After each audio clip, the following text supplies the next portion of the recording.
Hey, thanks for clicking the link. Dr. Adam Nally here. I'm a board-certified family physician and a board-certified obesity medicine specialist practicing in the northwest corner of the Phoenix Valley. I've been in practice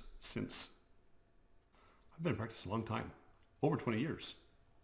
When have I been in practice since? I've been in practice since 1999. I wanted to talk to you about what is your chance of dying, or let's flip it around, what is your chance of survival with the coronavirus if you ever get it?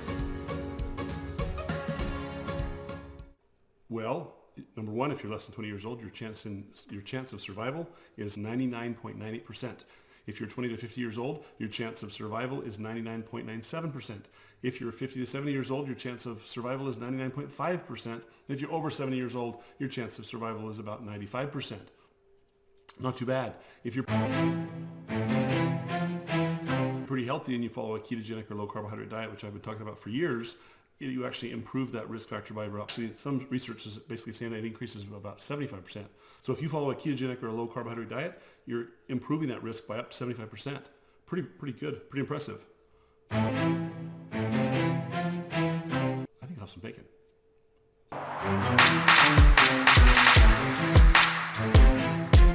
It's kind of yummy. Now, sadly, I've had a lot of patients over 70 tell me that pneumonia is an old man's best friend. That's a sad thing, but the challenge is that those over 70 often will pass away from very simple diseases like a common cold, pneumonia, influenza, and even COVID-19 as we've seen over the last year.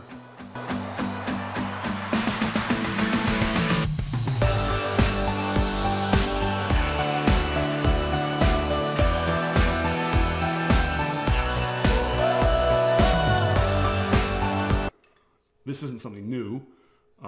However, if you've been listening to the news in the last year, you'd think that someone dying from anything is new. All of us age. The average life expectancy is between 68 and 72 years old. And so a person at age 72 is around that end of their life expectancy. And so oftentimes an infection ends up being the cause of that. However, if you're healthy and you're following a low carb or ketogenic lifestyle, which we've talked about before, and if you haven't, check the link.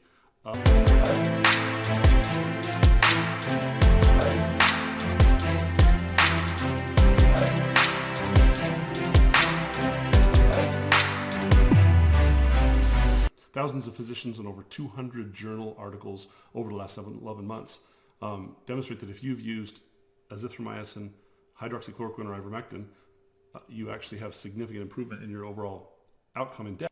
In fact, the research shows that you actually improve your likelihood of survival by 10 to 40% if you are given those medications either early on or even late in the course of the infection.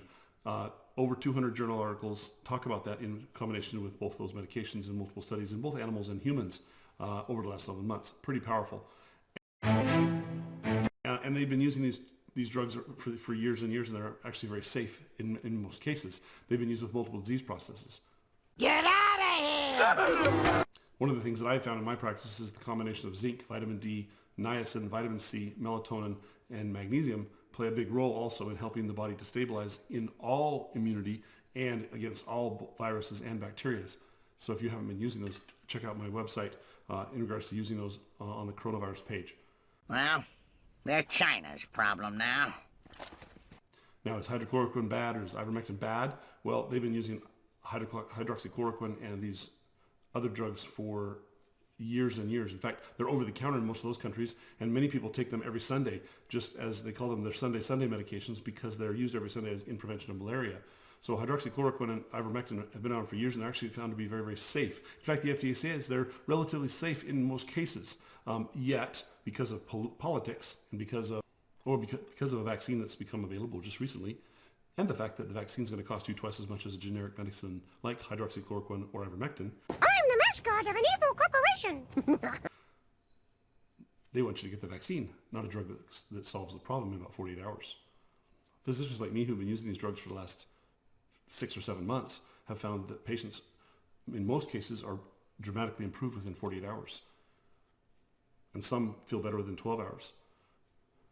Now, mind you, the FDA approves a drug initially But it takes a whole lot. It actually takes an earthquake and an act of Congress to actually get the FDA to look at reapproving a drug for a new cause. The only reason the FDA would try to attempt to approve a drug for a new cause, so if there was some monetary benefit.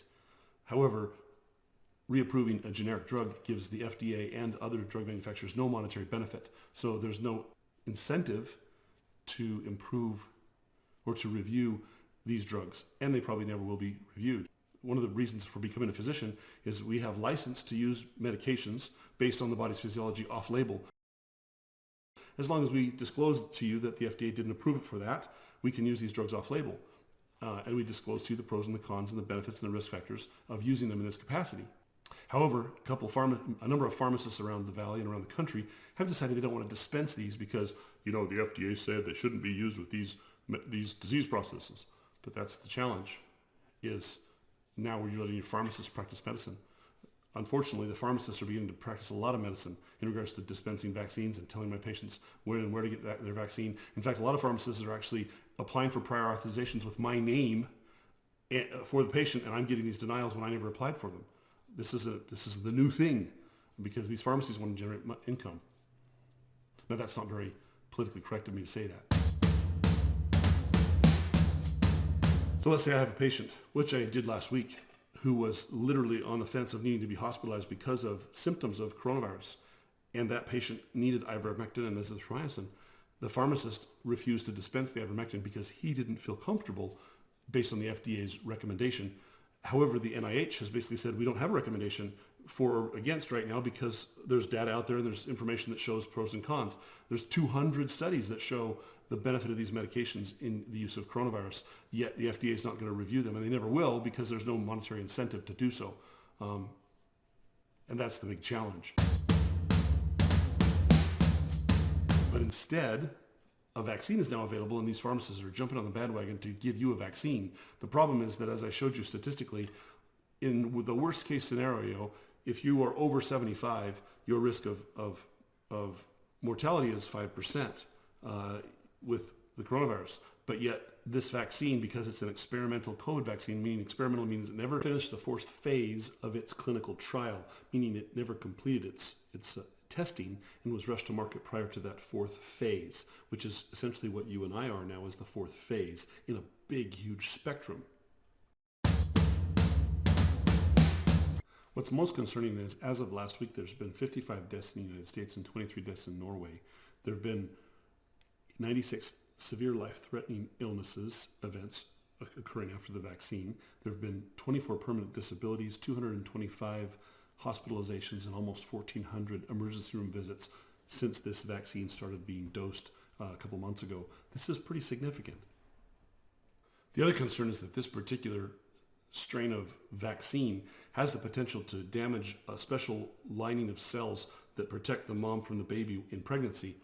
This particular lining of cells keeps mom and baby from attacking each other as foreign objects inside the mom's uterus. The problem is that vaccines like this have in the past, and this particular vaccine has the potential for damaging that wall and causing permanent infertility. That has never been assessed, and there's been no data by any of the three manufacturers of these vaccines in regards to that risk factor. The third issue, which is most concerning in my perspective, is that there's a well-documented side effect called antibody-dependent enhancement. This means that the person does really, really well when they get the vaccine, and they do okay with a second dose. But then when they get re-exposed a year later to the actual virus that this vaccine was against, they have a significantly amplified immune response, which can be life-threatening and in some cases cause death. And that's called antibody-dependent enhancement. And that's well known with coronavirus vaccines. In fact, it's why no coronavirus vaccine has ever been able to be adequately developed because of this issue. Do you mean the vaccine can actually make me worse?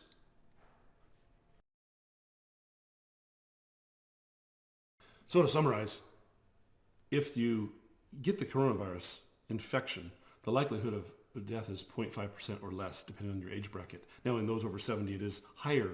But again, those patients are near their life expectancy as it stands, and any infection has the potential to cause fatality or mortality in those patients.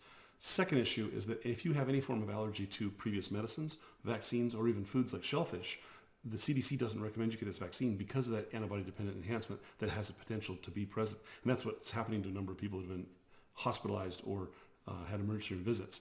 The most common side effects with all three of these vaccines is fever, severe fatigue, muscle pain, joint pain, and headache. These side effects can occur in up to 20% of people who get the vaccine, and they can last for 24 hours, like a fever up to 104, severe fatigue in 10% of patients, muscle pain and headache in about 5% of patients. That's a higher rate of severe reactions than people are notably accustomed to, and a higher likelihood that the reaction, and a much higher likelihood of reaction than flu vaccine ever presented. We talked about the potential risk for pregnancy and breastfeeding. We also talked about the potential risk for antibody-dependent enhancement.